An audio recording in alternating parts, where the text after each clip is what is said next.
welcome back to First Impressions. This is a show where my co-host Dash Hooper and I evaluate a new album each week with a few simple ground rules. First, it must be an album we've never heard before. Second, we're only allowed to play it once. After that, we rate it in a variety of categories. The album we're going to be looking at tonight is the soundtrack of the 2024 movie Wicked. And as you can see, we have a full house tonight. So, if you were watching Monday, we had our guests from Critical Affection, and we were guests on their show. So now they're coming here today to talk about the music. So Sarah, Brian, welcome. And how are you doing tonight? Thanks for having us. I'm cool. I'm chilly out tonight. Like, it was like 50 degrees yesterday, and now it's dropped like 30 degrees. So it's a little chilly.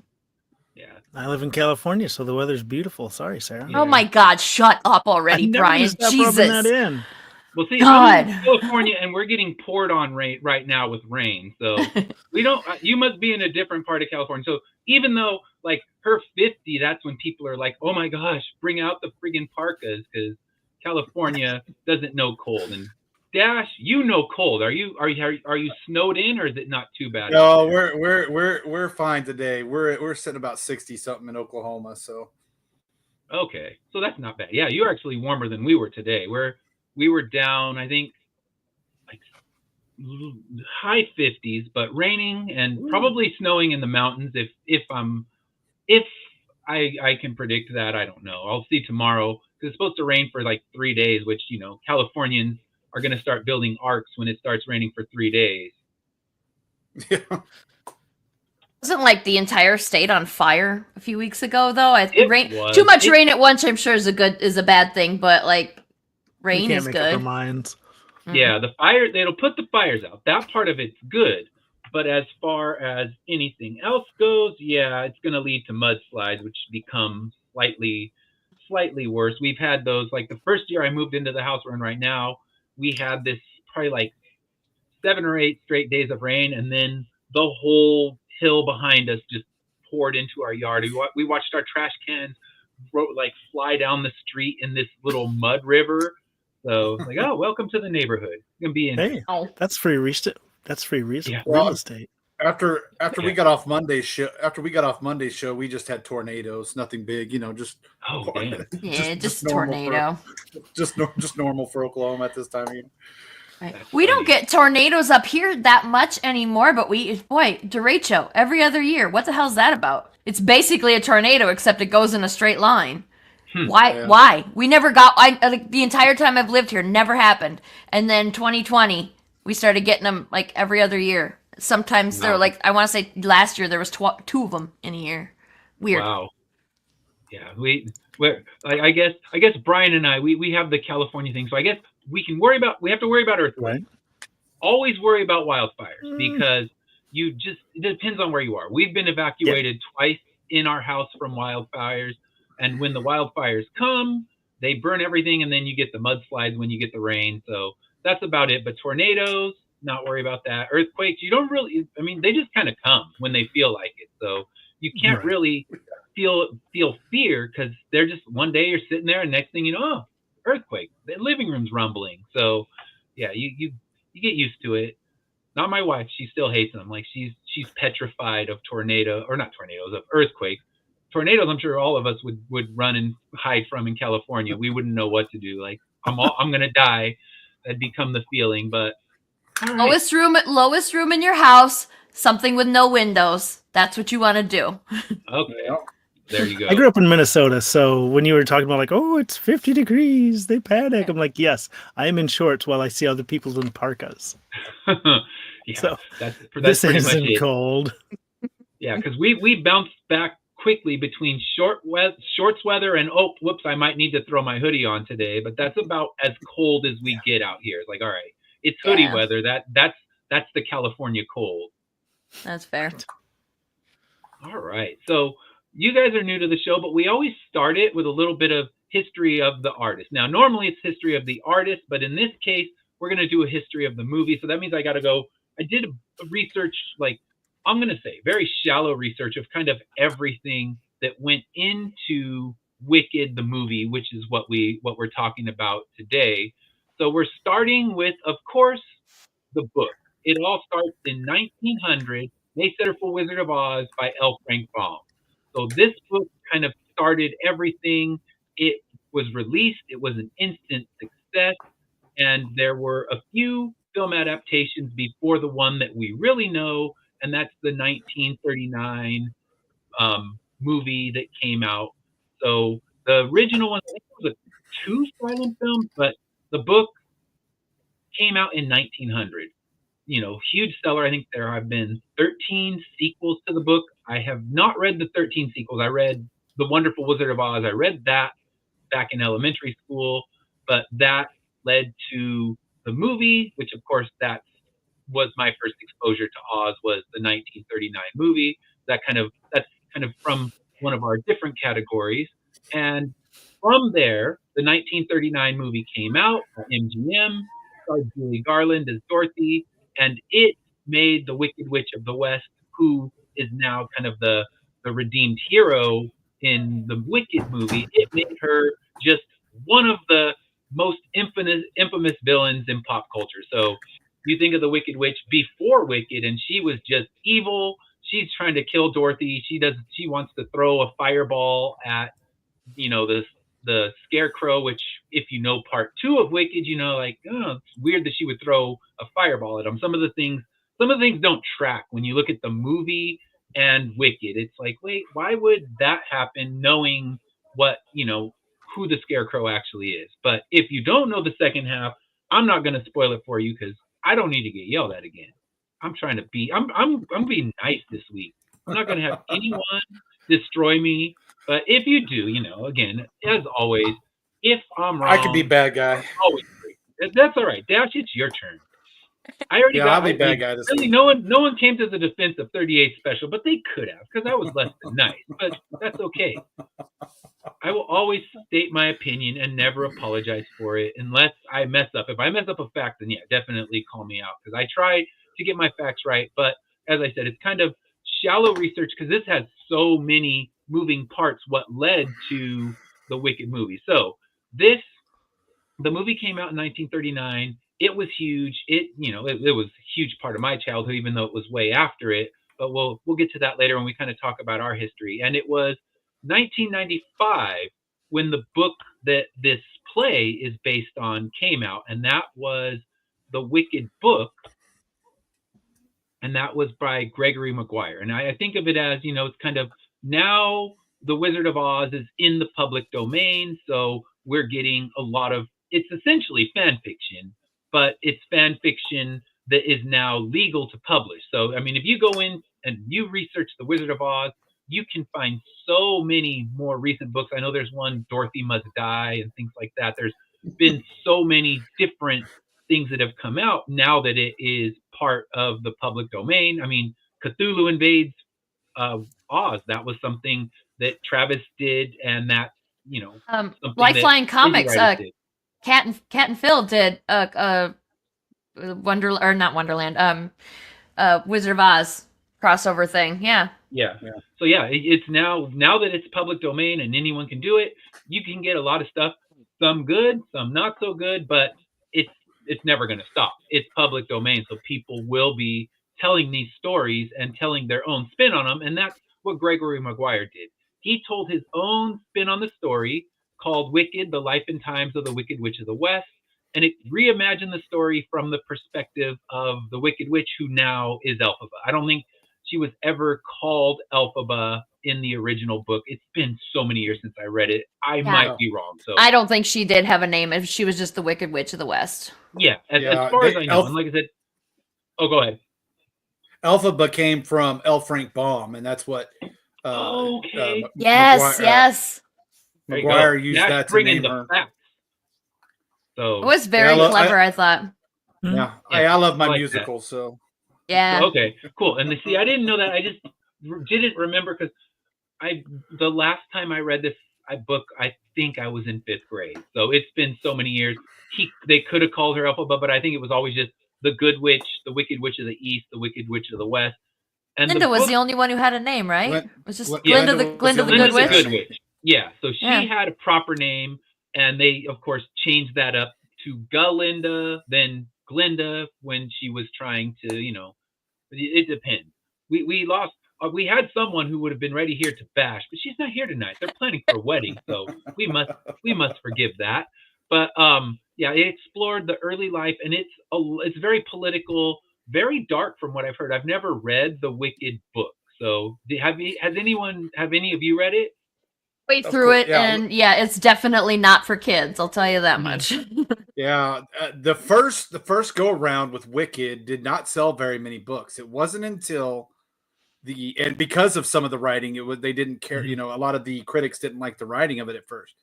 It wasn't until they did the Broadway play that the second go round of Wicked, the books shot up in sales because of that. And it's still like we talked about on the show Monday night.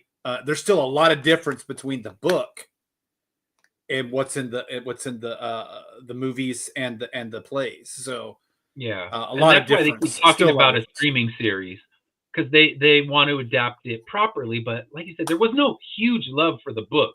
That play, I mean, it probably made him a lot of money selling the rights in the first place, but it also then made him way more money because everyone who saw the play wanted to buy that book because they loved it, and then they might be, pleasantly or unpleasantly surprised that it's a whole different animal, and it's darker, and it's a lot more twisted. I haven't read it, but this is just based on the reviews that I have read of the book. So after the book, 2003, we get the play Wicked, the Broadway musical, and it was composed by Stephen Schwartz and written by Winnie Holtzman.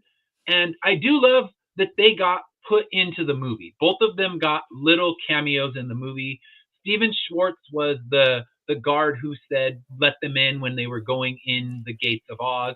And Winnie Holtzman was just kind of in the crowd in that Oz scene. So I do love that they gave them their little nod in the movie because they continue to work. They did adapt it for the movie. So Stephen Schwartz, all the music he readapted for it. I mean, it stays pretty close musically. Some songs get a little extended, but yeah, writing the screenplay, Winnie Holtzman still helps. So it debuted August 30th, 2003, and the original version that people fell in love with because of that original cast soundtrack, that was the one with Idina Menzel as Elphaba and Kristen Chenoweth as Glinda. And that's the one that, I heard that soundtrack before I even saw the production, because one of my friends at work was like, oh, you're going to see Wicked, because we went and saw it in New York. And she was saying, yeah, you have to listen to this. So I kind of knew the songs. They're the originals, and I love that they got to be in the movie as well. They definitely gave the people from the original their moments in that. So that leads, kind of like digging through, like I said, my very shallow research, that led to it being a huge hit. People, the soundtrack sold huge numbers. The book then sold huge numbers, and it continues to play on Broadway, off Broadway. It's toured the U.S. now. You can see it pretty much in a town near you at least once a year, it feels like. So I know L.A. just finished up a run where they had it, and now it's been replaced. But there was always talks of making a movie, and it was 2024 last year when we finally got the film adaptation. And we talked all about the movie itself on Monday. So definitely head over to Sarah's, and if you want to put the link in there, I can put it in the chat later. Head over to Sarah's YouTube channel so that you can listen to what we had to say about the movie. Because on Monday, we talked only about plot and the cinematography and what we enjoyed, and we kind of left out any discussion of the music because we wanted to save that for tonight. So once we get started here, we're going to really just focus in on the music. But the movie came out in 2024, November, and it's going to be a 2-part movie, which we know one person who was on our podcast Monday who does not like that it's going to be a 2-part movie. But what can you do? Studios want money, and they will get that money. So it's a 2-part movie, and the music was still written by Stephen Schwartz. Winnie Holtzman did write all the new dialogue and everything. So if you want to blame her for bloating her own baby, she can't say, oh my gosh, what did they do to my thing? Like, nope, they let the original writers of the Broadway adapt it, so they can only blame themselves for that 2 hour and 40-minute, overlong movie, because that was My all rage there. was misplaced. Yes. So Cynthia Erivo is Elphaba in this one, and Ariana Grande is Glinda. A lot of people got grumpy when Ariana Grande was cast. A lot of people got grumpy when Cynthia Erivo was cast, because, as Dash and I have talked about on this show many times, people just get grumpy. They get grumpy because that doesn't sound like their early. That doesn't sound like their early worker. This sounds too much like this or that. Because that's the thing we notice as we kind of dig through these albums and their histories, is there's always a group of whiners, even from albums from the 70s and the 80s. There's always that group of naysayers, like, I want this to sound more like blank. And then, with Cynthia Erivo, she's too old to be Elphaba, and Ariana Grande, she's too poppy to be Glinda. So there was that original internet backlash, as there always is. Heath Ledger's cast as the Joker. No, he's not Joker. Jack Nicholson's my Joker. And like, no one's ever happy on the internet, and that's what you've learned. That's a hill I'll die on. Ignore the internet. Yeah. So that's a hill I'll die on. The Jack Nicholson Joker. Yeah, that's the hill I'll die on. All right. I'm not gonna lie. I'm a Jack Nicholson Joker. I like Jack Nicholson. As long as you don't Joker say Jared too. Leto. No, if anyone. Oh my God. There's a hill I'll die on. Jared Leto is not anyone's Joker. Yeah, I don't think. The moment they made him a fucking juggalo, that was that. It's like, no, juggalo Joker is not my Joker. So it's not that I don't think he could have done it, but they did not. Like, nothing about that performance was good. Jared Leto's a good actor, but like, nothing about that was good.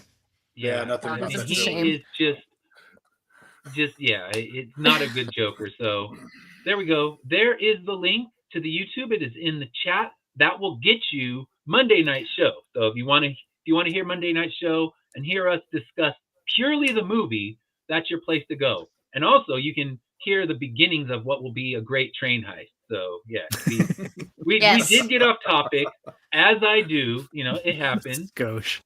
I only blame myself, because why not? I mean, I've already taken the beating. Credit. That was all. I'm not going to take credit. All right, it's not. I will not take credit.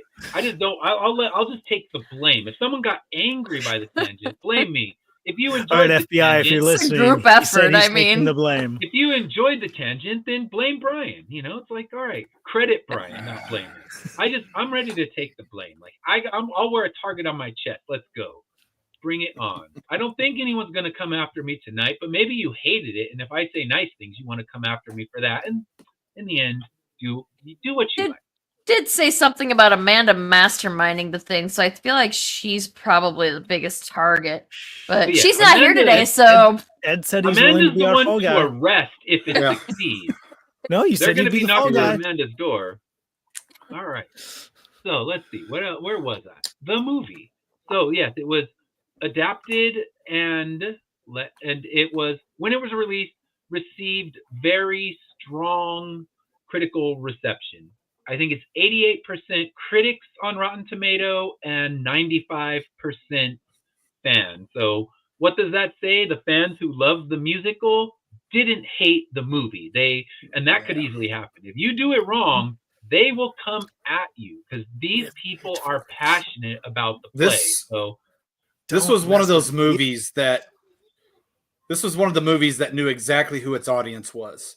Knew exactly who the audience and that's why because again, we talked about it on Monday, but they appease the musical folks, the actual Broadway play folks, and I thought that's one of the reasons what we talked about why it works so well.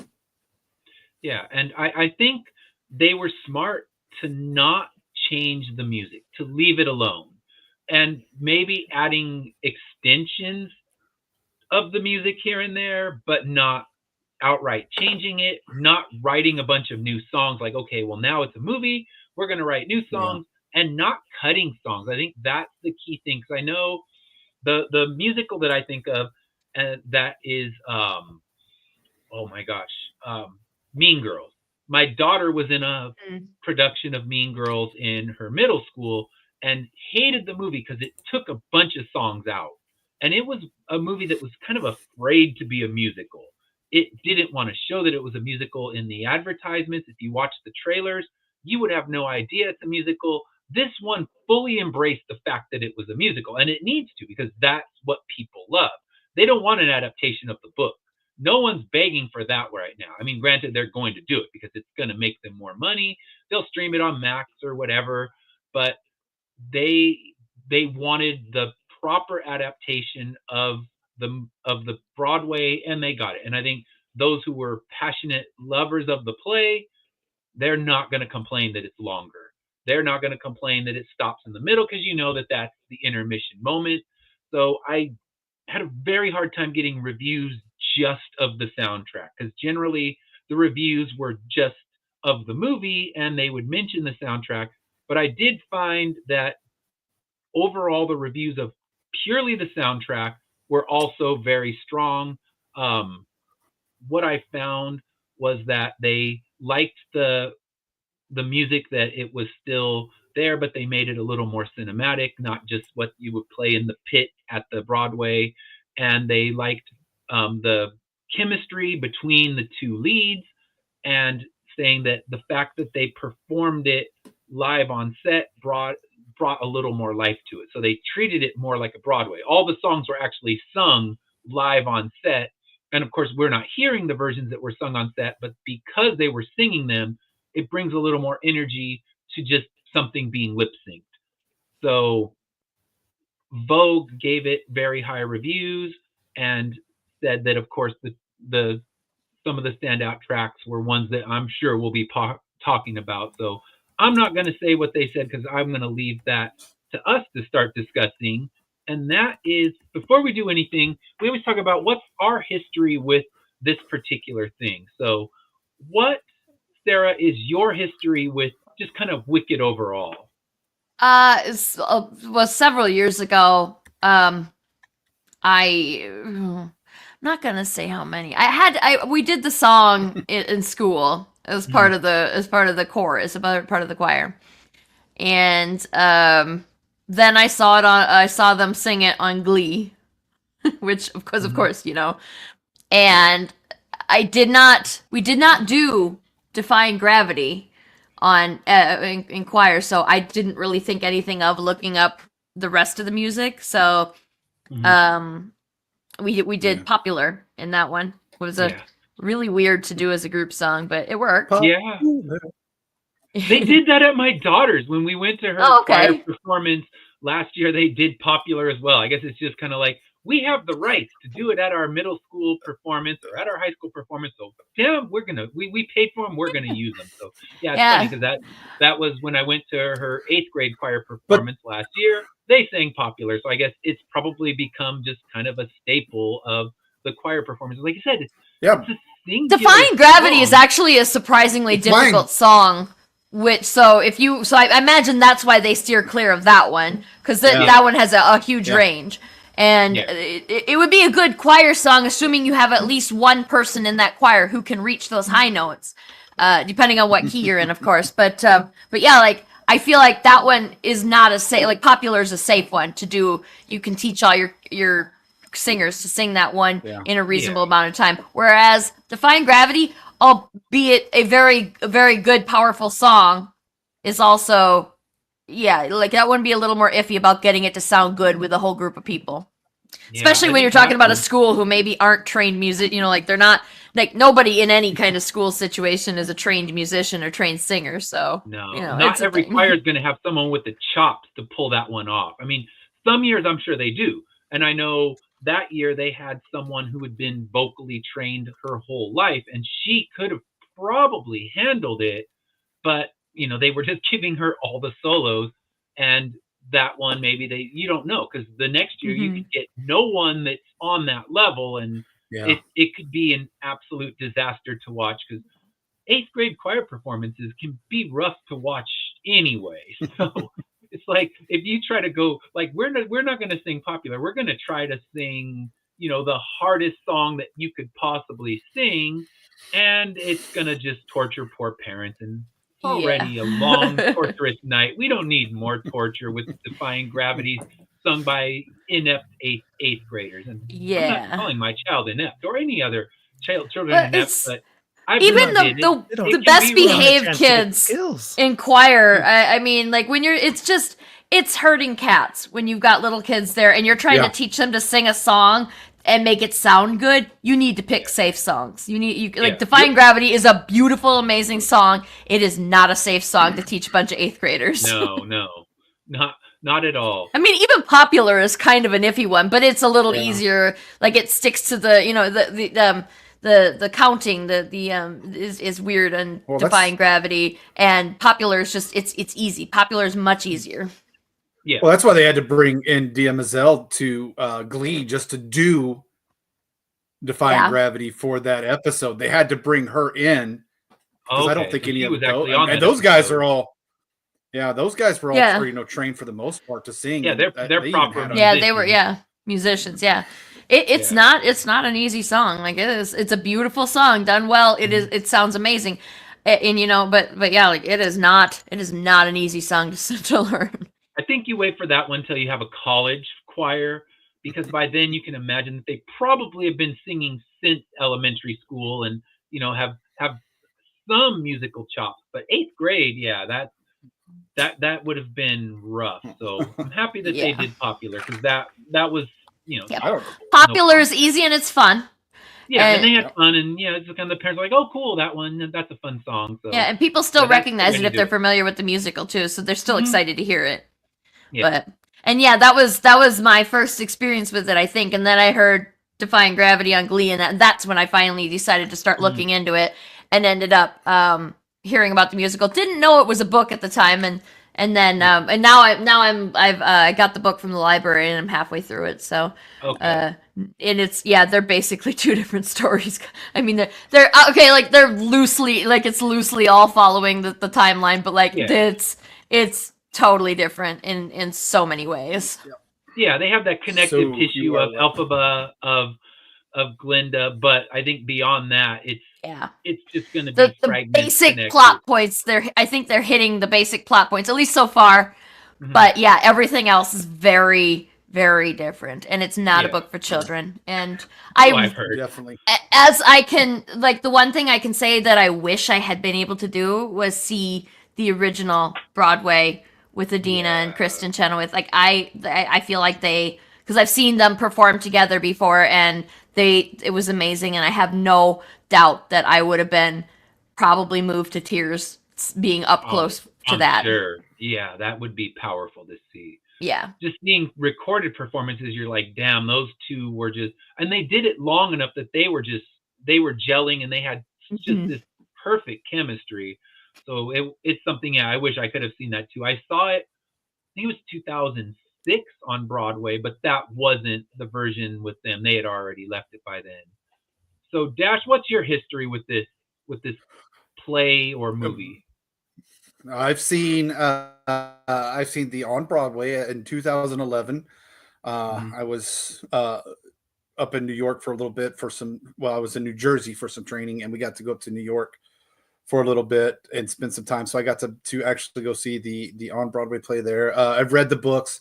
I've read the first 3. I think there's 5. I think there's 5 total, if I remember right. But there's this story continues on. It's not just it keeps going on after Wicked. And then again, kind of like Sarah said, I fan of Glee, so I watched Glee and saw all the Kristen Chenoweth episode and the Idina Menzel episode, and then now I saw the movie. I kind of I didn't see it in theaters. I mean, as you can see, it did well. It didn't need maybe my extra $25 would have helped a little bit, but it performed well in the theaters. I waited until it got to home. I got some little ones that sometimes I can't take to the movie theaters. So, but that's my history. I love, I'm a huge musical fan. I've gone to musicals since I was 5 years old, and gone to plays and musicals around Oklahoma. In the military, when I was in the military, we'd go see shows all the time. So, but yeah, this that's my history. I enjoy I definitely enjoy the movie and the play. I enjoy the play first, the movie is second, and then the book is definitely comes in third. But I just thought the Broadway play was fantastic, and I like the colors, and like just like Brian said the other night when we were talking about, one of the first things that popped up was the colorful, and that's what I liked about it, and the play is just as good with the colors. So, but yeah, that's my history. Yeah. So, Brian, what's your history with Wicked? Apparently a lot less than everyone else. Jeez. I'd listened to the soundtrack for years. Really enjoyed the Broadway cast recording, and just put it on loop, but I'd never seen it performed on stage. So I was very excited when a movie was becoming available. And I'm surprised nobody's mentioned yet that like 14 years ago, Ariana Grande did a song called Popular with Mika that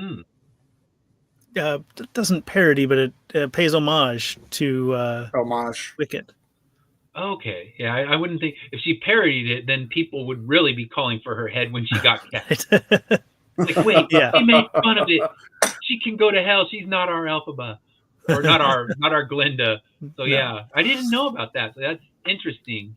Yeah, my research, because I had to research a little bit about all the pieces that came into it. So it's very kind of like broad but shallow. So I didn't know about that song. That's interesting. So yeah, for decade and a half old. So yeah, I grew up. I love The Wizard of Oz. I remember every year it would come on television once a year, because that was before we had VHS or anything like that. I was poor. We didn't have a VHS player in my house. That was for the rich folk. And where I lived in the desert, there were no rich folk. So once a year, it would be on, and it would be like I would be glued to the TV. I bought the book from the Scholastic Book Club. I loved it. I loved the Baum universe. And I went to see Wicked before. I had never read the book. I knew the book existed, but I went to see Wicked. When we went to New York, I said, we have to go see Wicked because I love The Wizard of Oz. And that's kind of where my knowledge of it ends, where I saw the play. I remember seeing it.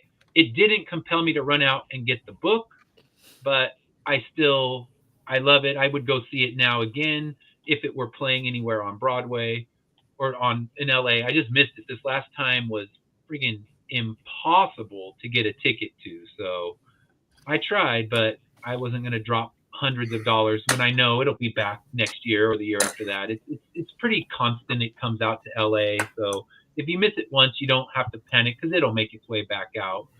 So yeah, that's kind of my history with it. Must be nice living by a big city like that. Where plays just show up. Yeah, things happen. Things come here. It's not bad. All right. So now we're going to dig into our overall thoughts on the soundtrack. We've talked about, again, I will steer you toward the episode that we recorded of Critical Affection. We talked all about the movie. We talked about what we enjoyed, what we thought they could have done better. So now this is our overall thoughts about the music. So Brian, what are your overall thoughts about the music of the story? Well, I'll have to compare it to the Broadway cast recording, and it was not as punchy, which I've been learning is a common feeling toward it. And yeah, I was kind of disappointed in it. And so I'd watched the movie this previous weekend, and then just yesterday, listened to the soundtrack on a car ride, and I heard the whole soundtrack through my car stereo instead of my television stock speakers. And it was significantly better, not as good as the Broadway cast, but it was better than I gave it credit for at first. And what was the library song? That dancing through life. Dancing through life. Dancing through life. Dancing through life. That suddenly jumped to my second favorite song. Okay. Before it was like, it's a song that's on there, and then I heard it on with some actual bass response. I was like, oh, this kind of slaps. Yeah, I guess a good stereo system makes all the difference. That's why I try, for any album that we review on this show, my goal is always to play it in my living room on vinyl, where it's going to be like the best thing, and loud at that. I like to kind of just crank it, play the vinyl, and enjoy it nice and loud. And yeah, it does. It has some some deep bass response when you play it in the right system. Because my next one is when I give it the run test, and that is through headphones through traffic and wind noise, and that's not the optimal way to listen to it. So I always play the first listen in a place where I can hear it in its best possible quality. So even if I've been told like put the headphones on like I was with last week's pick, I put the headphones on, but I have Bose headphones, so they're also good quality headphones, so I can really hear the nuances of the music. And a few of the albums that we've talked about on the show are really, they're headphone albums. I think this one can be played either way. It's not necessarily a headphone album. You're not going to pick up tiny bits of things in that you're not going to get just listening to it. But a good stereo system, I think, is important. Just what plays from your TV isn't going to give it its full worth. Where you played all the Broadway through probably better stereo systems, and that's what you became accustomed to. But the punchiness still wasn't there in the other songs. Yeah, the punchiness, I think that's how good the singers are from the original. With Kristen and with Idina Menzel, it's going to be, I'm not even going to say hard. I would say impossible for it to ever be as good as what they did. Better, I don't even think that can happen. Now, someone can prove me wrong. You could get 2 new actors, because they're going to remake this shit. They remake everything. Like 10 years from now, like Wicked again. Because remember you liked it the first time, and damn it, we have no good IP right now, and we're not going to spend any money to buy good IP. So let's just do Wicked, rehash, or this will be the even longer version with more stuff from the book and extra songs. So yeah. And will they ever finally get that Marvel crossover? Yeah, there you go. Put her in the X-Men. Yeah. She is an X-Men. I mean, when it all comes down to it, Elphaba is a mutant. Elphaba has mutant powers, and she needs to go to Xavier School for the Gifted and bring song to Xavier School for the Gifted. I'm here for that movie. I will go see the Marvel. Anyway, just to be in an accepting community. Yeah. She'd be just fine. There's other green people. She's not even going to look out of place. The color of her skin, they'd be like, she'll look pretty normal there, actually. She'd look almost boring. He's covered in fur. But he's not an animal. I was gonna say,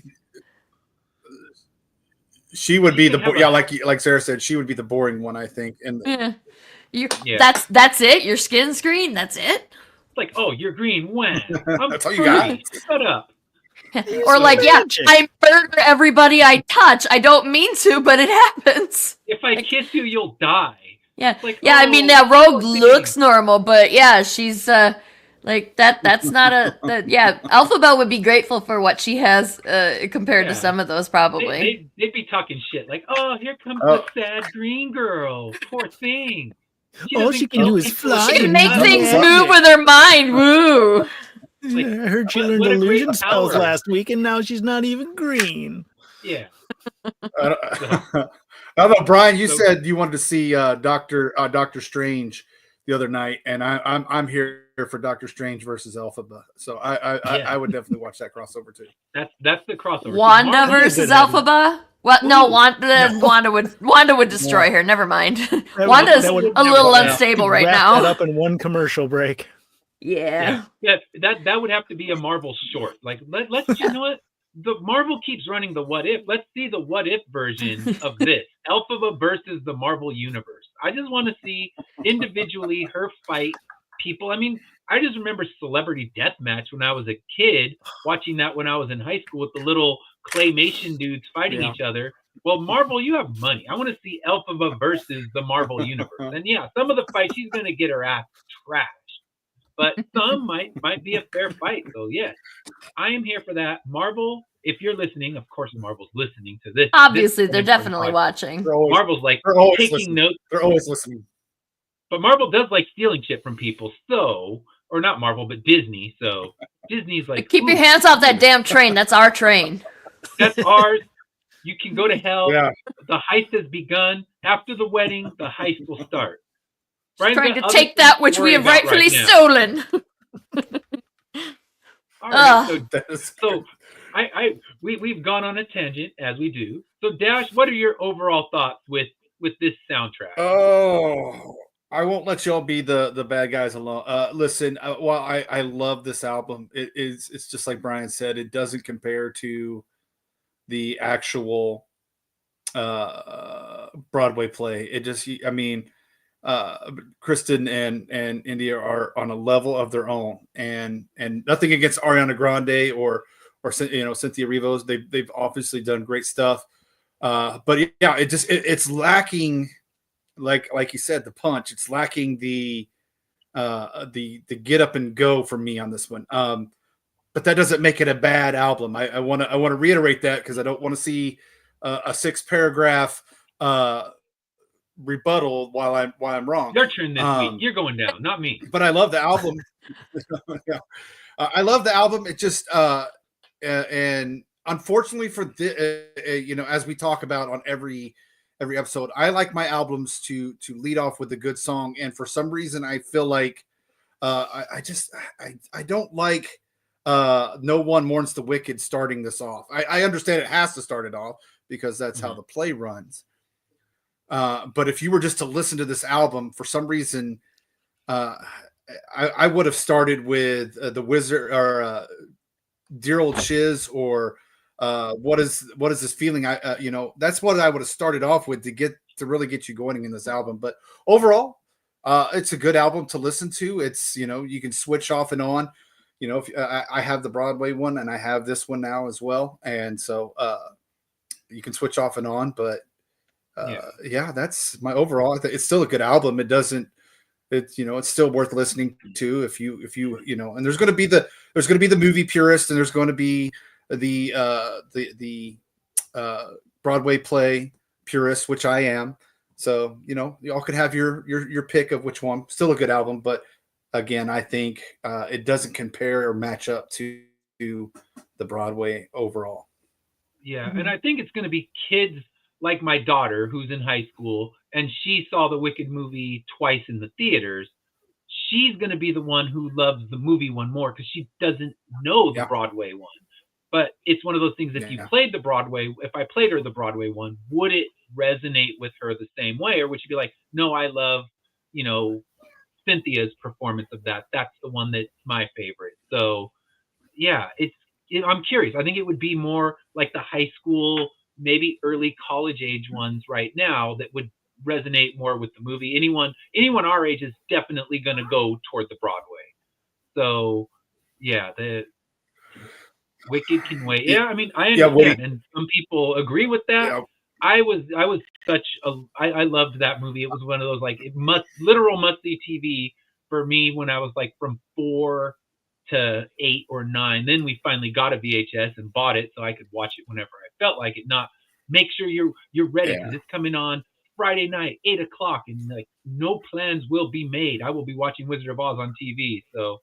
I look at it. Yeah, commercial breaks equal bathroom breaks. No other interruptions.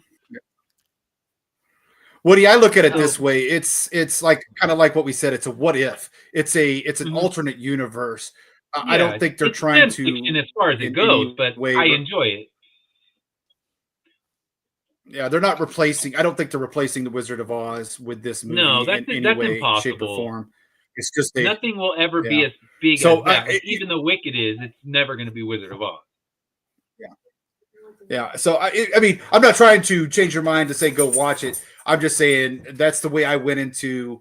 That's the way I went into it. Looking at when I read the book, when I watched the play, I went into it with a mind of this is not the Wizard of Oz. This is Wicked. This is, while it carries the same things, it's an alternate universe type thing for me, and you can still enjoy both. But I'm not telling you to go out and watch it. But I do understand, Woody, where you're coming from on your call, on your sentiments there. Yeah, and you're definitely entitled to feel that way, and you might watch it. And I would say probably don't start with the movie because it's not going to grab you. Go to the Broadway if you could, and you'd have a better chance of enjoying it. So yeah, I mean, I agree. And you know what? Normally I'm the grump. I'm normally the one yelling at things. So you are more than entitled to, because the last 2 weeks I did my fair share of griping. So I'm gonna be nice now. So Sarah, what are your overall thoughts with the music from the movie? overall thoughts with the music. I liked it.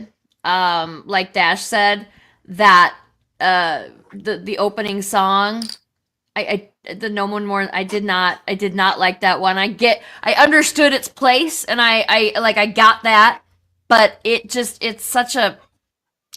leaves a bad taste in your mouth right away. And I get that that's the point, but also I just did not like that song. It just made me feel yucky. Yeah. But other than that, I enjoyed it. Now the only song that I really was familiar with from the Broadway play was Defying Gravity, because we heard it, like it's been getting, piped into our ears since Glee, probably. Yeah, so I had heard that one originally, but I haven't really gotten familiar with the other songs. So that one, I would agree that it wasn't as punchy as Adina's version.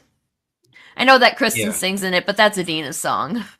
Yeah, and I mean, she owns that song. Yeah, and so but other than that, I enjoyed all the music. I don't think that I have a song that I really hated. But it's overall it's quite good, and like you said, it's all for the most part upbeat, and you can do stuff to it. You could clean your house or work on art or whatever with it's stuff, as long as you don't have to think too hard about what you're doing, because those lyrics will get you. Yeah, but it did survive the run test, and I every album we play gets the run test, and it survived it. And I really thought it was going to get like Kate Bush, like, all right, not one song, or Godspeed You Black Emperor. We did that one. That's an album I absolutely love. If I had heard it last year, it would have been on my top 5 albums of the year. It is not for running. You're gonna have to make a scale for this, and like, how many Kate Bushes do you give this? Like 1 to 5. Each album is like, do you give it 1 to 5 Kate Bushes? Oh my God, the scale has been created. Be prepared for an 8-paragraph rebuttal to what you just said, Sarah. Remember, Sarah said this. Yeah, you will. Like the Finish Line Comics does not endorse the opinions of Sarah. So actually, I'm Kate Bush ambivalent. Honestly, I like Kate Bush fine. I thought she's not my favorite musician, but I mean, and honestly, she probably has better albums, because I know, like, Running Up That Hill, it's one of those things where her voice doesn't sound quite as high pitched, where maybe she found her voice, because what we played was her first album, recorded between her 16th and 19th birthday. So there's a lot of growth that can occur. And if I hear a later Kate Bush song, I'm like, okay, her voice is not so nails on a chalkboard. So, wow, that's weird. So he said, mentioning the Broadway street. So yeah, we see your comment. It says Broadway. I don't know if it's showing it on the live stream, but that's weird. So yeah, but yeah, for me, I'm kind of with everybody else. The Broadway version is going to be better. However, what you would see on Broadway now, you're probably going to get a stronger version through the movie, because the Broadway version we're on now, probably the 10th, different casting that they've done. And I've seen the movie, I've seen the Broadway, and I think the soundtrack bridges the gap between the two, where they didn't change it in any ways that were jarring and ruin it. And it's not going to be as good as the original cast recording, but it's a strong second place. I think it's going to be better than, like, if I went to LA and saw it, this version's going to be better than what you see there. But yeah, it's good, and it survived the run test, so I give it that. It's poppy, it's jaunty, so yeah, it was something that I enjoyed it. I was surprised. I surprisingly enjoyed it more than I thought I would, because taking it out of the context of the movie, because we talked about that on your show, Sarah. I watched it without the movie, or I listened to it without the movie first. And how does it function without the movie? Some of the talky parts are a bit weird when you're listening to them in your living room just on an album, where it's kind of like, I know you need them. I know they're important for moving the plot forward, but they're just not great to listen to sitting on your couch. Watching them, they're fine. But listening by itself, it's kind of strange. So Yeah. George Bush's daughter. That's funny. So so now let's move got a lot of to daughters. our next category, and that is, what do you think is the best song? You can pick one or two. What's your best song? So I've let different people start. So Dash, you can start us off for this one. Oh man, on this album, the best song, Dancing Through Life, just like we talked about. That is it's the upbeat, it's so good. And I think Jonathan Bailey and them did a great job singing. They nailed it. And then my second favorite one, Sentimental Man. Jeff Goldblum is just, a treasure. So you can't get away from him at all. And so, again, Popular, Defying Gravity, those are automatically going to be the favorite songs for a lot of people. But thinking outside and listening to this album, again, I just think those two, Dancing Through Life and The Sentimental Man, just really, I really like that album. I just really like those songs. And Jeff Goldblum can sing anytime he wants, and I'll be fine with that. So, man, those are my two favorites. I'm gonna hold my thoughts on that till we get to the next category, or two categories from now. But that's okay, because I got one for that category. Trust me. If I'm not saying something to get me yelled at, then I'm doing it wrong. And Sarah took the bullet last time with how many Kate Bushes does this album get? So, we have to decide too. Like, is one Kate Bush the worst or the best? And is 5 Kate Bushes the worst or the best? I think less Kate Bush. One Kate Bush would be the best. There you go. One Kate Bush is better. 5 Kate Bushes is like, I'm screaming and I'm suffering. So 5 Kate Bushes is like 2 cats fighting. Yeah. It's like, please we're gonna get help. in trouble again. That's okay. I already got it once, and again, I put my last name on here. Did I? Appreciate that, and I appreciate the passion you bring to who you love, and you. If that, like the one who yelled at you for Taylor Swift, they're not listening to this again. They're like, fuck those 2 old guys. We don't want to hear from them. So yes, we're those shitty old guys. They don't want to hear from us. But Brian, you're not a shitty old guy. So what was your favorite song on this? Defying Gravity. It's the only one I thought like really lived up to the Broadway one. I heard this on my television for the first time, and I was like, hell yeah. This rocks. I love this.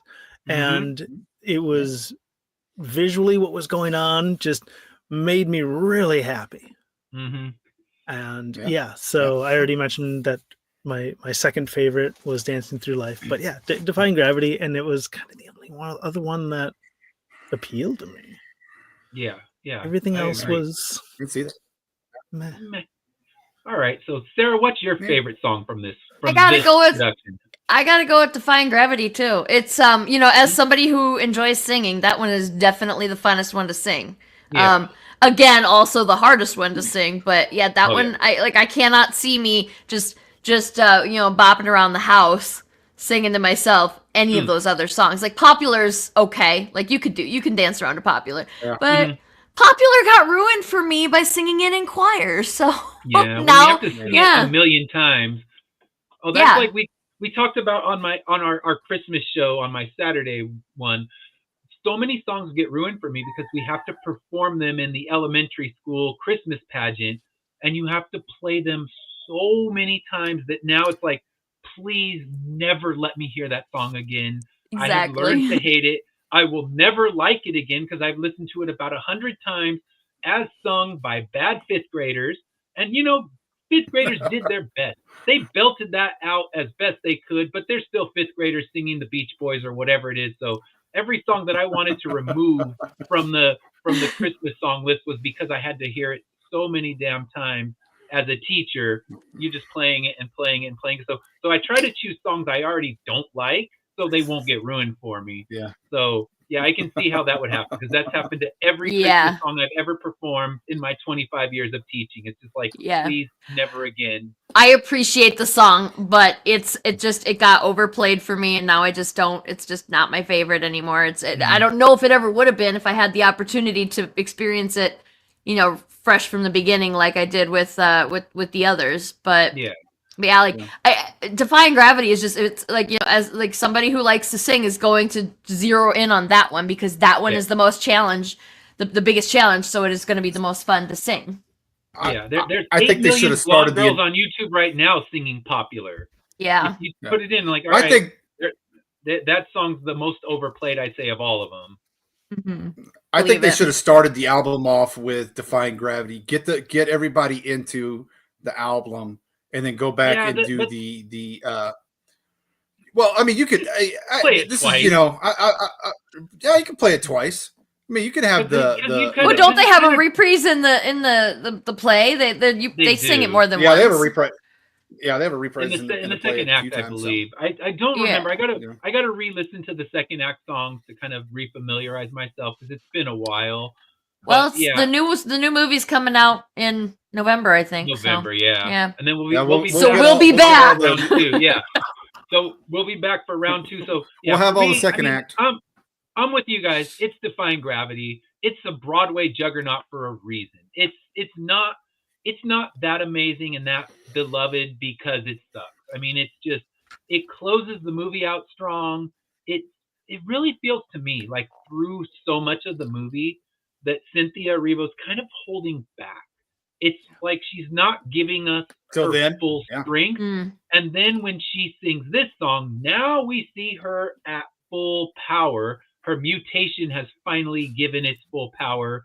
And it's just such a powerful moment. It's a powerful song, whether you're listening to it on the vinyl or you're listening to it in the context of the movie. It's just, it's the showstopper. And that's what it is. Like, you go see the Broadway, she's now elevated, she's now on the wires, and it's that bring down the house moment where everyone's like, holy shit, we just got our socks knocked off. So that's what it does in the movie. Definitely that's what agree. It does in the play.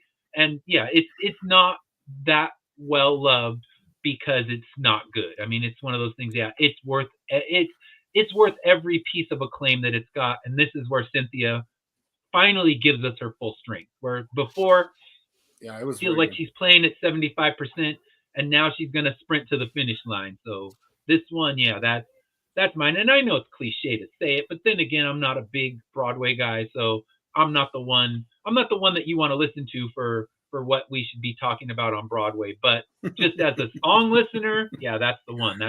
That's the one that brings the house down, whatever house it's in, whether it be the movie house or your living room house. That's the one. All right, so now let's talk about lyrics. What lyrics stood out to you in this one? So, Sarah, what were some lyrics that stood out? Well, from Monday's show that the library scene was probably my least favorite scene. However, Dancing Through Life, the very first lyrics is, the trouble with schools is they always teach the wrong lesson. And hello, how true is that? So I gotta go with that one line, best lyrics. That whole song, great lyrics. Yeah. And they all it's hard to choose a favorite song based on the lyrics because they really they did a good, for me, a musical, the songs should help move the story forward. Yeah. Otherwise it's just a song and you're just wasting our time.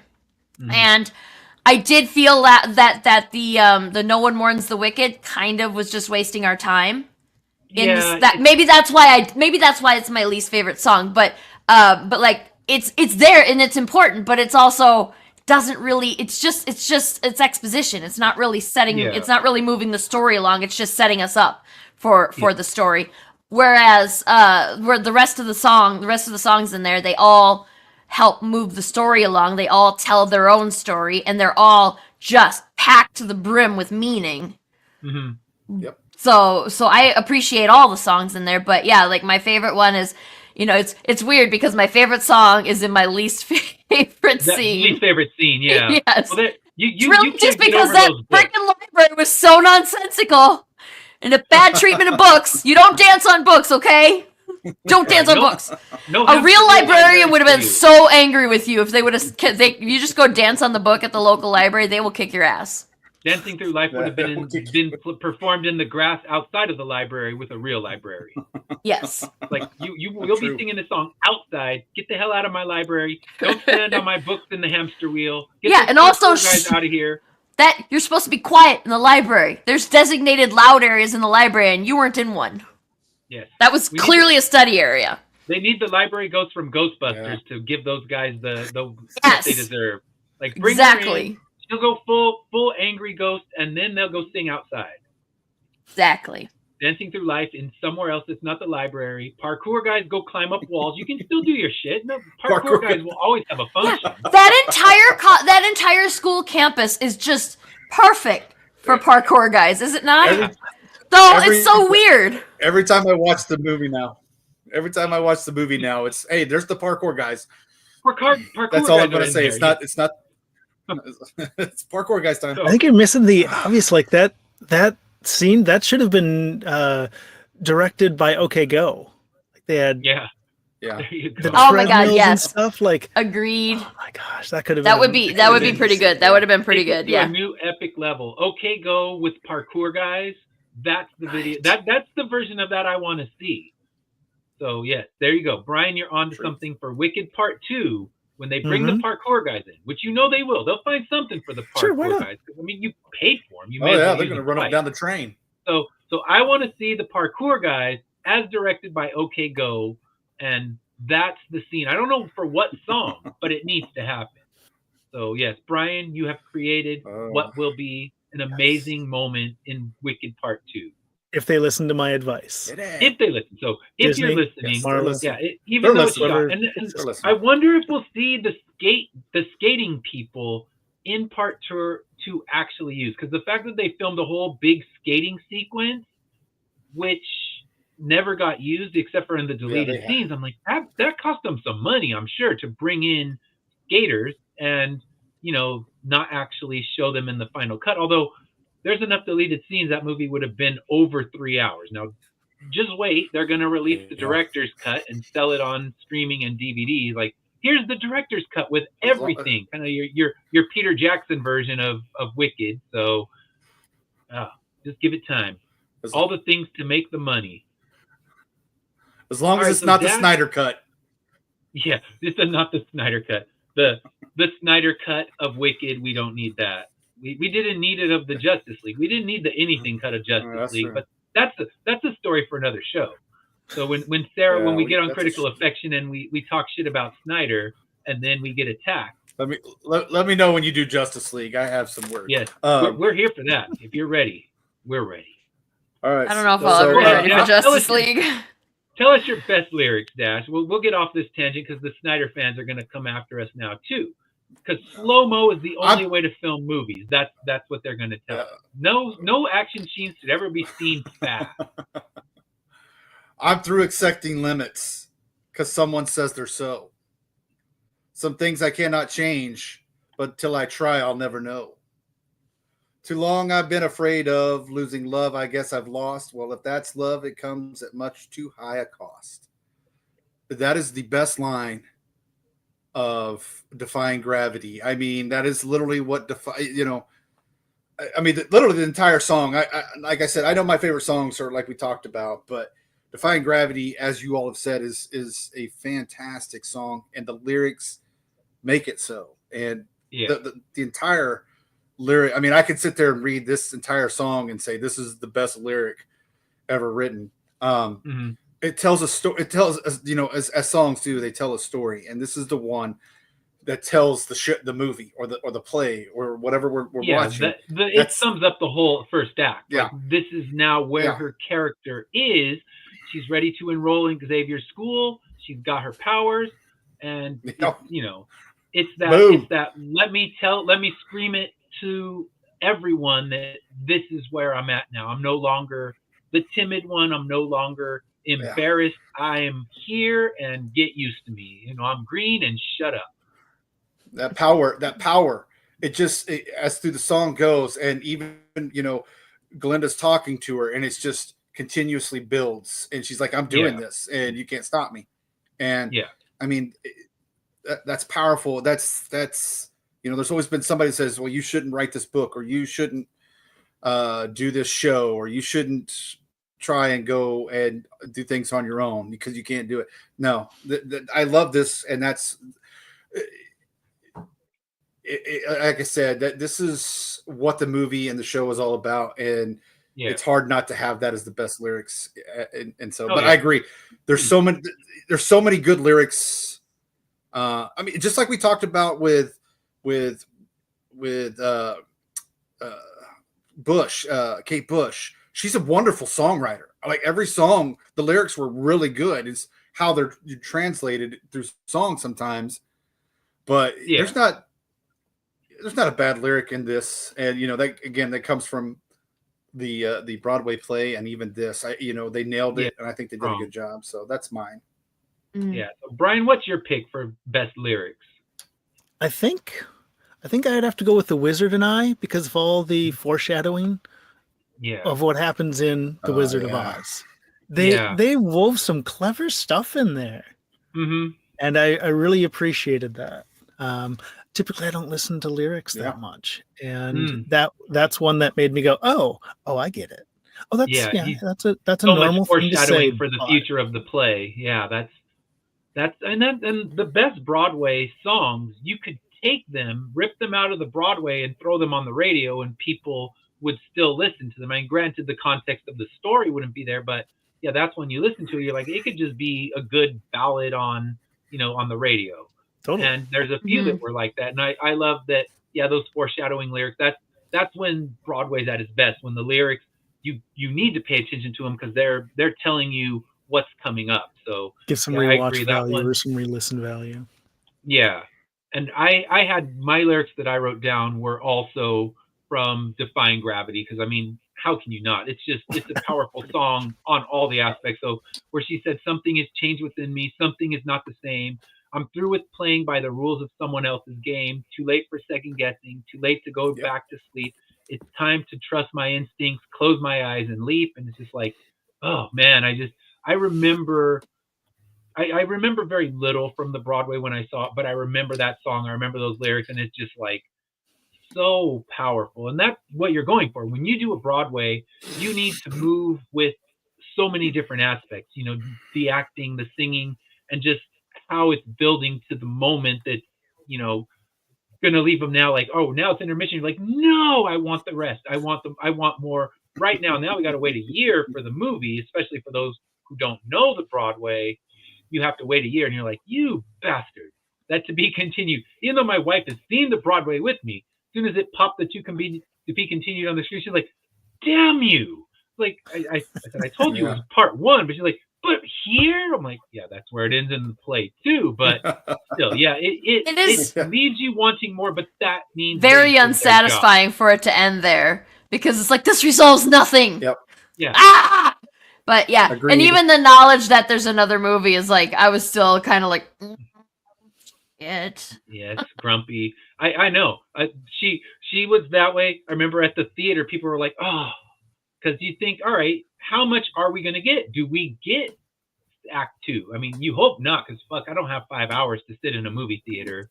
But even so, you're like, at that point, you're like, you know what? Never mind. I do have 5 hours. Keep this going. I don't want to stop right here. So yeah, I agree. That one had the most powerful lyrics, but overall, lyrically, it's a strong play.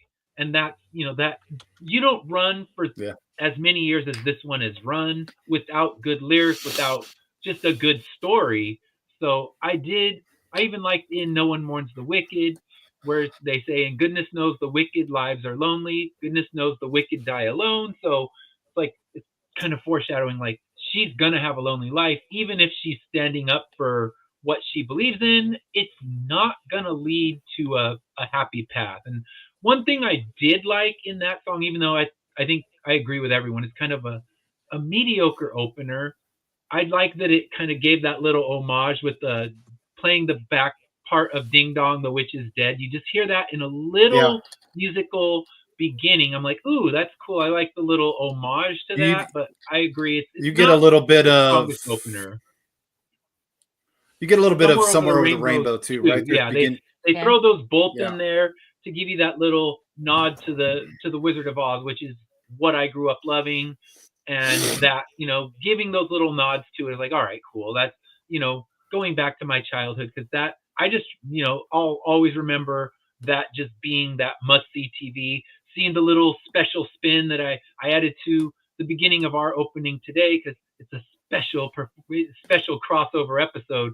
And I just remember when you saw that, I'm like, hell yes, something good is coming on television right now, because I see the special spinning, and it's about time for something for the kids. So I would always get pumped up. And then if it was something else, then I'd get all pissed, like, oh, it's for an adult miniseries? This is crap. How dare they? This is supposed to be for like the Charlie Brown Christmas special. This is bullshit, and I protest. But, that's just grumpy 10-year-old me. Some things never change. So instead of skip this one, because if we skip any songs, it's going to make the play make less sense. But we're going to change it to dialogue, where we can give a little dialogue exposition, remove the song, and it would be just fine. So, Sarah, you have any parts of this one that you want to just remove to dialogue? No one warns the wicked, right? I mean, like that one.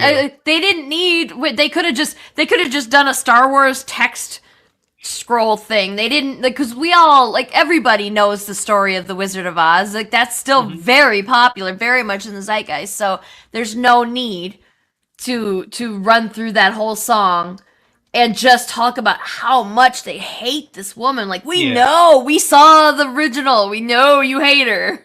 Yeah, she's messed up. We agree. Yeah, so there was start with the part with Elphaba, or with Glinda. Yeah, when Glinda's like, saying, oh, did you know her? And then that's where it starts. Yeah, when she comes down in her freaking bubble and acts all weird, like that was. I thought it was amazing how I thought Ariana nailed that, or how awkward she was with that whole bubble thing, and but we could have skipped that song. That song could have been just well, you know how the story went, you've seen the movie, right? And they didn't, everybody knows, my nieces and nephews are young, and they know the story, they've seen the movies and been traumatized by that movie. Yeah, no one loves the Wicked Witch to start. When you watch the Wizard of Oz, they're like, damn, she's no hero. She's the worst. Everybody knows the Wicked Witch of the West is wicked. Like, that's the whole point. And so, that song just doesn't need to be there.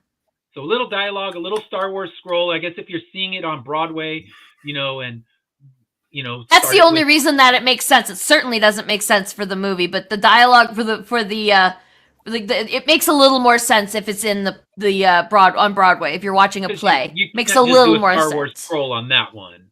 Yeah, because you can't just do a hey, or I mean, you could still have a narrator come out and say everybody knows this story, and give a little quick recap, but it didn't need to be that 5-minute song or however long it was. It didn't need to be that. It feels over long for sure.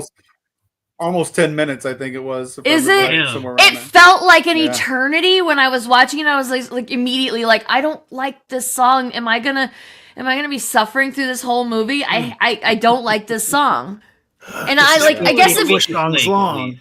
Yeah, and it's one Kate Bush.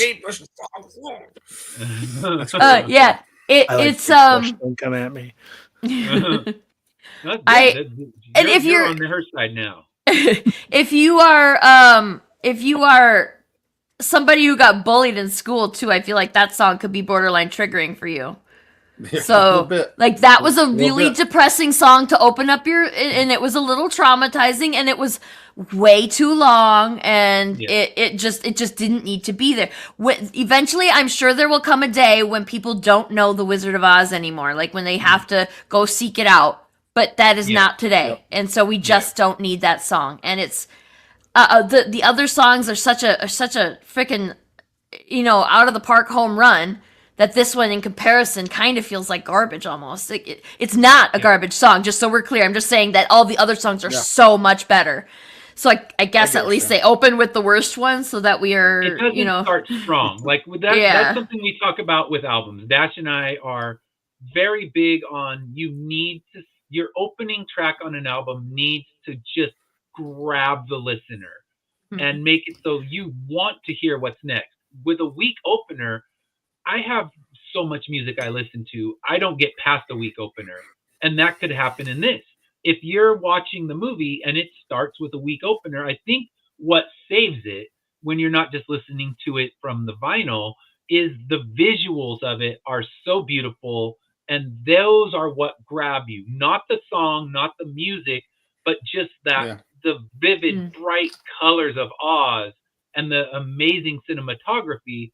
That's going to save a kind of mediocre song that's opening it. But if you're playing it on let's say you're playing it on Spotify, I'm hitting that skip button. Like, I don't need it. I know what happens. I don't need it for the context of the story. I'm just going to take a pass on this one. And I think that's not what they should go for. I mean, in the movie, you're stuck with it. You need it to kind of open and show off your beautiful aerial shots of Oz and seeing Dorothy, seeing all the characters from the Wizard of Oz. It's serving that purpose, and that it's saved by its beautiful cinematography, but out of context is playing it, listening to it anywhere else where it's just a song, it's an easy skipper. So, Brian, which ones are you going to skip and change to dialogue? One Short Day, and for the reasons you just mentioned. What happens in the majority of that song does nothing other than, hey, look, it's Emerald City. Hey, look, Emerald City. Over there, that's some Emerald City. And we got some Emerald City. Like, shut up. Yeah, like, we get it. And they could have spent more time on other stuff. Like, I don't know, there were a couple other talented musicians squished in a little part of that song. Spend more time on them.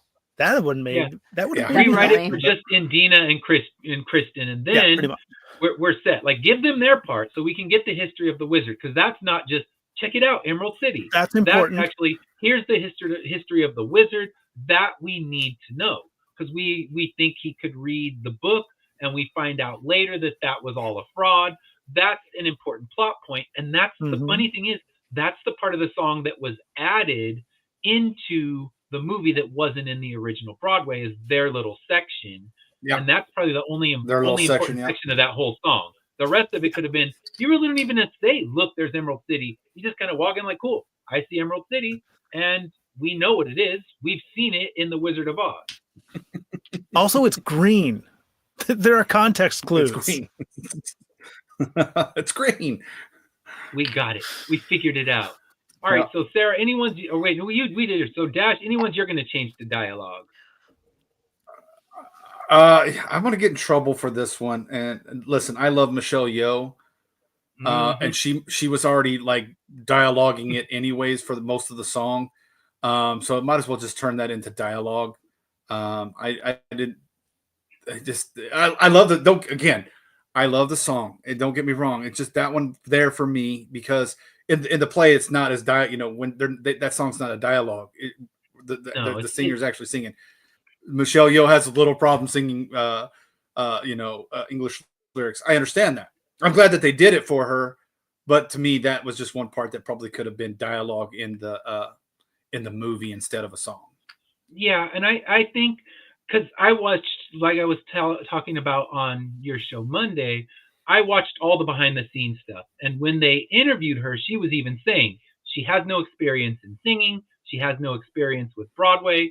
And the director should have thought, like, I want her enough to be this character because she's going to have that malevolence and that kind of, pull off that twist where you think she seems so trustworthy, but she's actually very much manipulating her the whole way through. So we want her in that part. But since she said from the start, I have no history in any of this, it's okay to change it to dialogue. No one's going to be upset because she's still so good in that role. We want her in it.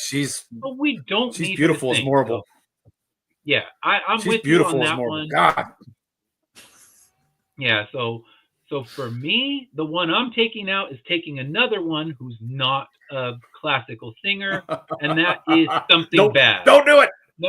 No, Something Bad. I'm taking out Peter Dinklage. Oh, Peter Dinklage, yeah, okay. The entire animal sequence, honestly, could have been perfectly left as dialogue. She could have walked in and overheard the animals talking. They didn't need to be singing, and we would have still got the point that, okay, things are going bad in Oz. And I just don't think it needed another song there. Now, granted, it's a Broadway musical, so you go for the song.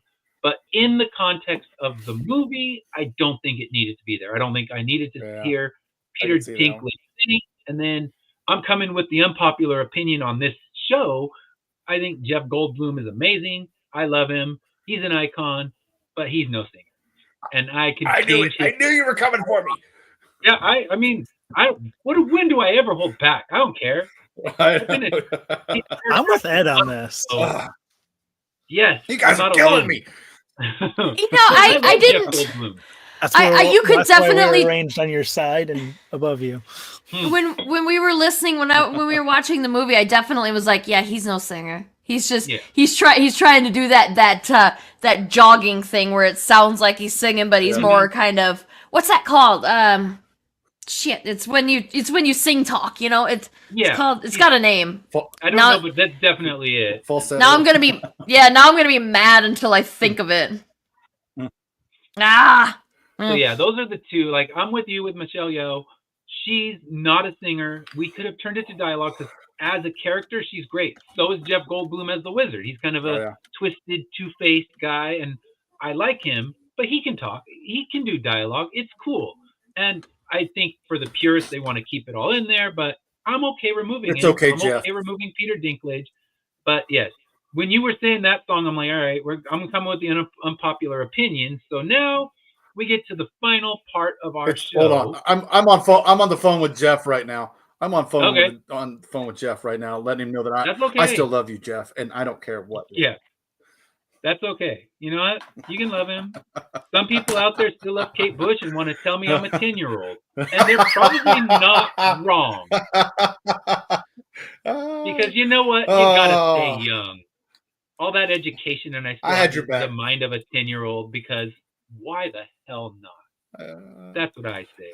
So now we come up to our final part of the show where we decide, what are we going to do with this album? Are we going to keep it or return it to the used bin? So, Sarah, what do you think? I'm going to keep it. I mean, overall, I'm going to keep it.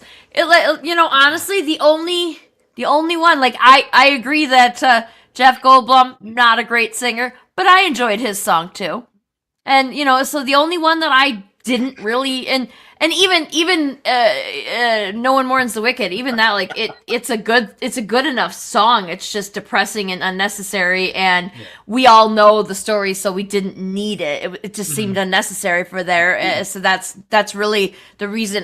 That plus the really depressing, almost traumatizing lyrics. It just didn't feel like it was needed to open the whole movie on a bummer. So, but even that song, standing by itself, is a good song. Yeah, it's just, and I think it's most of the songs. There's one singer who is kind of the lead singer of the chorus, but that one's kind of just everybody singing, and that's an ensemble one. That's one of the few that's just pure ensemble, and I think maybe the Welcome to Shiz is more ensemble, but that's only like a minute long, so it's so short. It's kind of like, I had thought like, oh, maybe skip it when it started and it ended so fast. I'm like, never mind.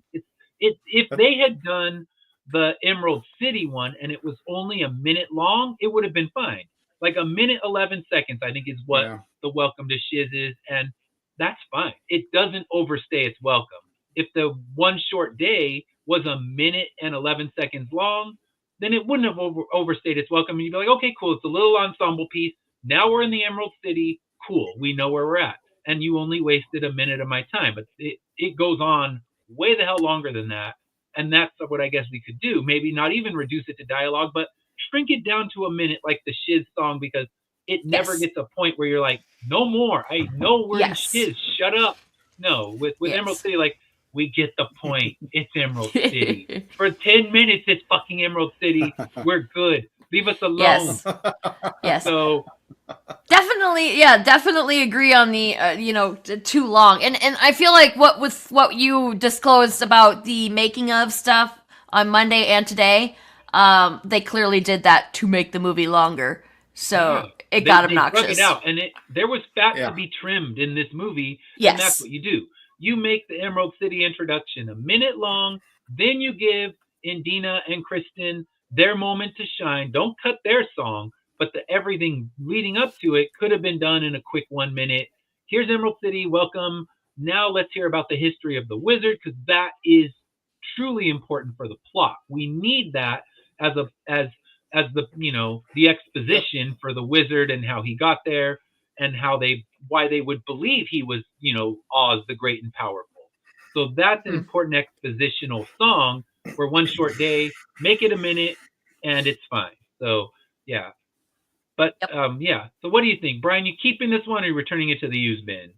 I'm gonna keep it, but since we're talking about a physical media here, I'm gonna put a little post-it note of like, these are the good ones.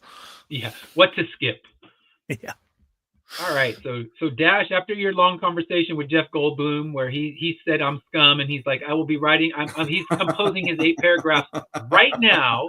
And I'm here for it. I will just like the Kate Bush 8 paragraph slaughtering of me. I will always reply politely, because I'm not here to get in a fight. I respect anyone's passion, and I love that they have passion for things, because so do I. And I will tell many people that what they're listening to is trash, and they will tell me the same, and that's okay. They're just wrong. So Dash, what are you doing? You keeping this one? You're turning it to the used bin. Oh, I'm keeping. Oh, did I already ask you again? No. Okay. You didn't ask me, but I'm telling you anyways. No. All right. I'm keeping it. As I talk about, I have my vinyls separated in. We'll listen to all the time, some of the time, and every once in a while. This will go into the some of the time, where I have the Broadway soundtrack. I have that. Of course, I don't have that on vinyl. I actually have higher listens, I'm guessing. Yeah. The CD. Yeah, I guess, but I have that on CD. I'll get it hopefully someday on vinyl. But it's worth a keep, and it just like the movie. It's like we talked about tonight. I'll keep the movie as well. I'm a big physical media guy, so I loved it, and it's worth a listen to. And when I'm not feeling Kristen and India, I will take over with Ariana Grande and Cynthia Erivo. Yeah, and I'm with everyone. I'm keeping this one. I'm not putting it in the used bin, although my daughter will get a lot more use out of it. So I gave it to her to take upstairs, because she has her own record player. So she will play it there. But once in a while, if I'm in the mood and I have that itch, I will borrow it back from her. And I have the Blu-ray. I bought physical media of both, and I'll keep it because it's something I'll watch. I think, honestly, the next time I watch Wicked on Blu-ray will probably be sometime around the release of part 2, to give myself that refresher, because it is long, and it's not like, I love Lord of the Rings, but it's not like I'm popping them on all the time. Like it's a long investment to sit down for a 3-hour or nearly 3-hour movie. But when part 2 is about to come out, I'll definitely watch it again. When part 2 comes out on Blu-ray, we'll buy it, and I'll definitely watch them, kind of. I don't know if I could do all at once, but maybe one night 1, one night 2. So yeah, I'm keeping the Blu-ray. I'm keeping the album. Like I said, my daughter, she's the one that she's even asking, like, Dad, are you almost done with the album so I can take it upstairs? So she's excited about it. And I want someone who's that excited about it to take it upstairs and get that immediate enjoyment. Because for me, I own thousands of albums. So any album, it's a slim chance I'm going to reach for one particular one. So this one, knowing that she's going to reach for it more often, it's in her room, but it's not because I don't want it. It's because she's going to get the greatest enjoyment out of it. So we have covered all the topics. So now let's talk about what is coming up next week. So next week, it's Dash and I, and we're going to be looking at Portishead's Dummy. Portishead, trip hop. I love trip hop. I somehow have never played this album. I listened to a lot of Massive Attack. That's my kind of go-to trip hop. Tricky, I love his stuff. So this one, somehow, it's a classic in that genre. I've never played it, so I am excited to drop the needle down on this one, and we're going to talk all about it next week. So if you haven't heard the album, that's your homework. Go home, listen to the album sometime between now and next Wednesday, so you can tell us if we're right, if we're wrong, and we require 8 paragraphs. We don't want your little 1-sentence rebuttals. If I'm wrong, you need to tell me, and you need to write it with an introduction, body, and conclusion paragraph at minimum. And yeah, that's now become the new standard of telling me I'm wrong. You can't just tell me I'm wrong. You need to show me with evidence. So we have to play a few of our ad sponsors. So let's take a look at our sponsors, starting with, let's see, we got one more comment. We'll check that out. So we have Dash's link for his book. Definitely check that out. I'm not going to play anything from Immortal Era. I will just tell you, Immortal Era 10 has 2 days left. We are on our final 48 hours. So if you haven't had a chance to back that, I would greatly appreciate any pledges. We've met our goal. We're just trying to stay safely in our goal, and hopefully with a few days left, unlock some new stretch goals. So I will actually throw that in there. We are $93 above our goal, which now once we go, we're 49 hours until we close. Once we hit 48, no one can cancel and unfund it. So we have that one small hour to go where no one can ruin it for us. So yeah, that's always the scary thing with Kickstarter is the cancellations, and they can drop you under your goal, but with it in 48 hours, they won't let someone do that. So 1 hour to go in that, then we're in that safe zone, and just like, all right, now just hope for a few pledges, but not have to worry about someone crushing you at the end. Because, oh my gosh, I've had it happen where you're like, you're funded. Whoops, never mind. Now you're unfunded. Now you're funded again. Oh, that whoops, Kickstarter did that. That's pretty nice. Yeah, I guess that's a safety net they put in there for the creators is once you reach 48 hours, you've had your time to think about if you want to back this thing or cancel it, and you get that 48 hours where they can't take you down. Like, they can cancel if it won't unfund you, but if they pledge, let's say $200, right now I'm only 98 above, they can't take their pledge away. So at least there's that. So I'm 1 hour away from that safety net zone. So yeah, you got it. I'm not worried. So that's good. I don't want to say I'm not worried because someone can just be like, ha, not worried. Let me show you, Kate Bush hater. I'm going to take you down. Kate Bush hater. So, yeah. If the army attacks. Canceling at the last minute is 5 Kate Bushes. Don't do it. So yeah, we're going to play some of our sponsors now.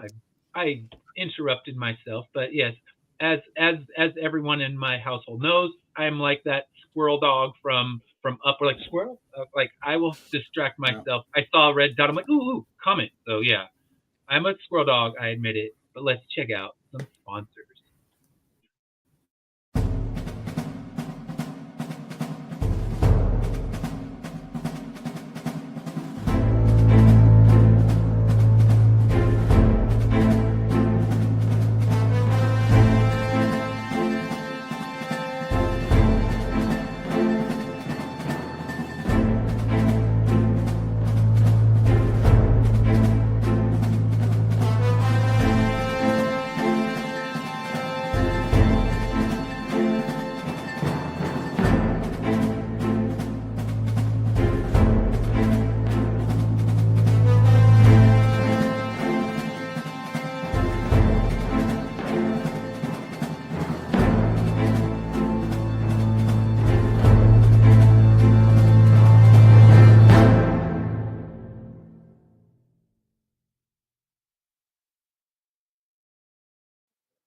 All right.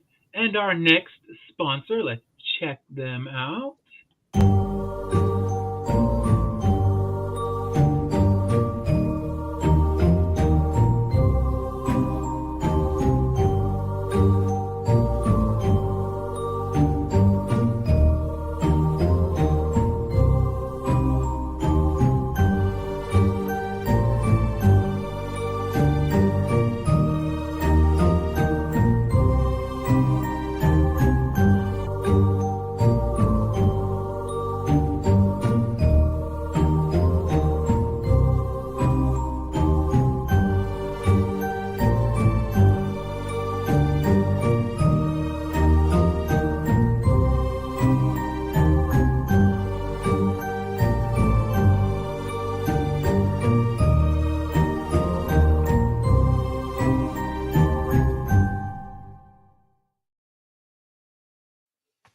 right, so check that one out. Launching in May. We have 2 more. I always wait till the end because we talk about the music and everything else, and then we do our commercial break.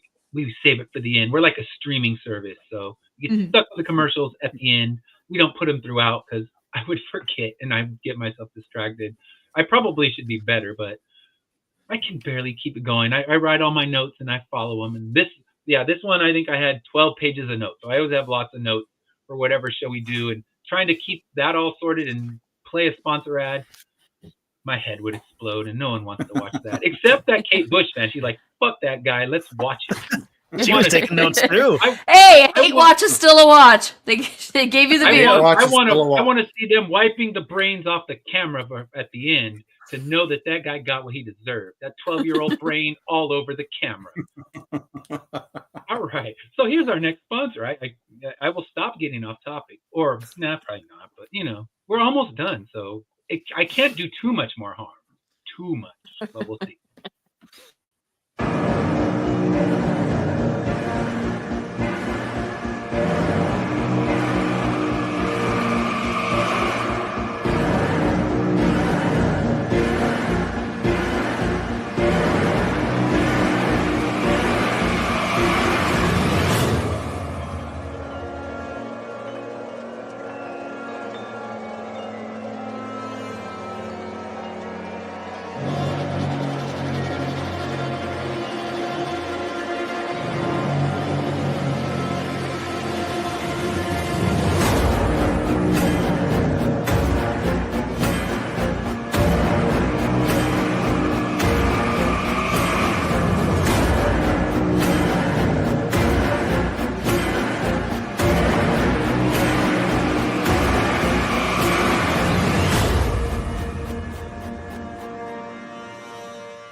All right, so one more ad, and then we will say our goodbyes. So this one I actually know. This is from Brett and his Marble Moles. So let's check it out.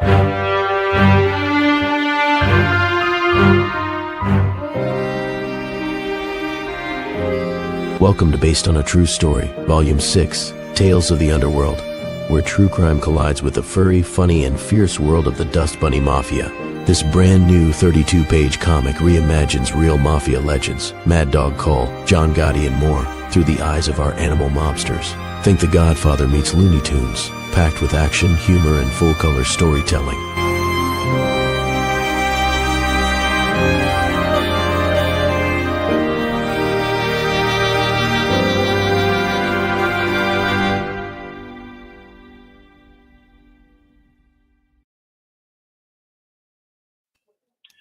All right, so Sarah, Brian, thank you so much for joining us today. Appreciate having you on. And Thanks for having us. We can pencil you in for Wicked Part 2 when it comes out. Yeah, we got to give it enough time to get released onto home media because I'm not going to the theater for that. Blu-ray. Yeah. I don't go to the theater when I know there's going to be people singing in the audience, so I can't. You can't enjoy a movie like that. You're gonna drop $15 to hear someone else's bad singing. Our local theater actually had a whole if you wanted to sing along, there was like a whole showing just for you, and I was like, thank you, but it didn't stop the a-holes who came and sang anywhere. It's like, no, you're not supposed to sing in this one. If you wanted to sing, you were supposed to go to the last showing. Yeah. So I don't like it. So Super Soakers, maybe. Let's make theater. Now that you've given me the idea. Yes. All right. So thank you so much. And we have a in video, and I'm actually going to jump out because I am going on another podcast right now. So I'm jumping over to a whole nother show. So once again, thank you for watching. Thank you for joining us, Sarah and Brian. We'll be back in, probably March of next year when they put that out on something we can afford and not have to hear bad singing anywhere besides if it's your own bad singing. So, and we're not going to say who sings bad because we've already said enough. And 8 paragraphs are required. And we will see you all next week with Portishead. See ya. All right. Have a great week. Have a good night. All right.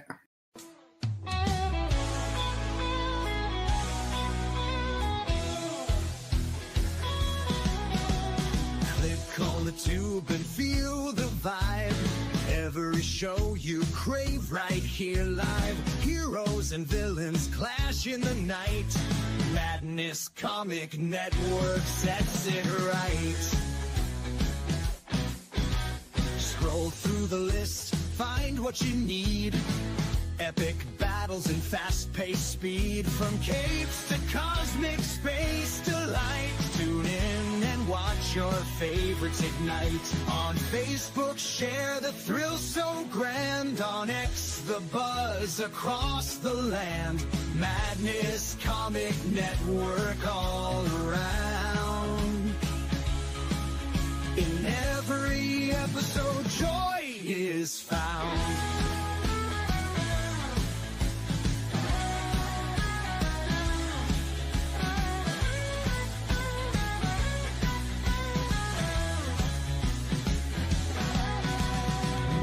Uploads, they never end.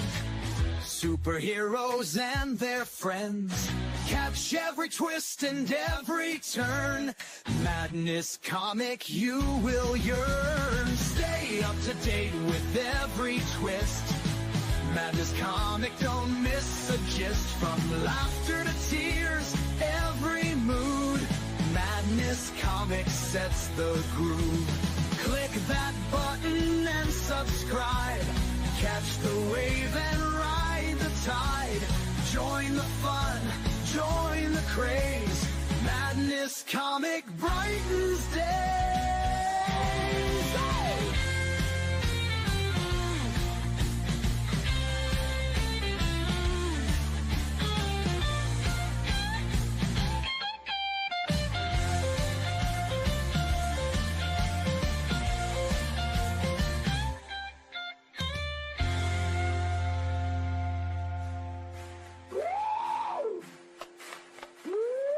New uploads, they never end. Superheroes and their friends. Catch every twist and every turn. Madness Comic, you will yearn. Stay up to date with every twist. Madness Comic, don't miss a gist. From laughter to tears, every mood. Madness Comic sets the groove. Click that button and subscribe. Catch the wave and ride the tide. Join the fun, join the craze. Madness Comic brightens